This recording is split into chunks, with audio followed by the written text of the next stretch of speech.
আমি অনুরোধ করছি ছেলেরা, তোমাদেরকে সবাই মিলে জিন্দিগির কদর করে। ছেলেরা রাগ হইও না, ধাক্কা দিয়ে বলার মতো, শক্ত করে বলার মতো অনেকেই হিম্মত করছে না, যার কারণে তোমরা নিজেদেরকে সম্পূর্ণ স্বাধীন মনে করে নষ্ট হয়ে যাচ্ছ। আহারে বন্ধু, এটা সুখ না।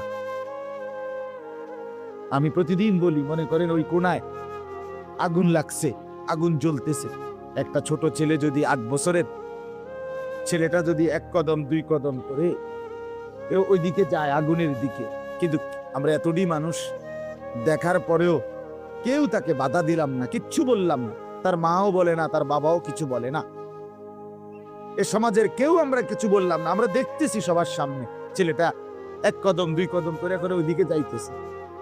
তাইলে এটা কি তার জন্য কল্যাণ? ঠিক না?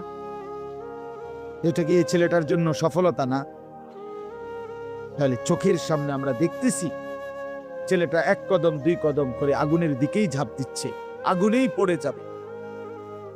তাহলে তোমরা ছেলেরাও বাবা হতে পারে, তোমার মা বাবা পড়া পড়শি দেশবাসী কিচ্ছু বলে নাই, তোমারে বলে না, তুমি আছো আর তোমার মোবাইল আছে, তোমার সামান্য কয়টা বন্ধু আছে, তুমি নাচ গান মজা পাচ্ছ নর্তকীর ছবি দেখে, কিন্তু আমারে বলো বন্ধু, একটা ছেলে বিবেক থাকলে বাইব যে তুমি যাচ্ছ। আচ্ছা ঠিক আছে, কেউ বললো না আর কি, কিন্তু তুমি যাচ্ছ, তোমার পরবর্তী প্রত্যেক কদম যত বাড়ছে, প্রতি কদম বাড়ছে, তো তুমি আগুনের দিকে যাচ্ছ, তুমি তো জাহান্নামের আগুনের দিকে যাচ্ছ। এই ছেলে, তোমারে বলছি সাদা চাদর পিছনে চাইও না, তোমারই বলছি বেটকাইও না, অপদার্থ।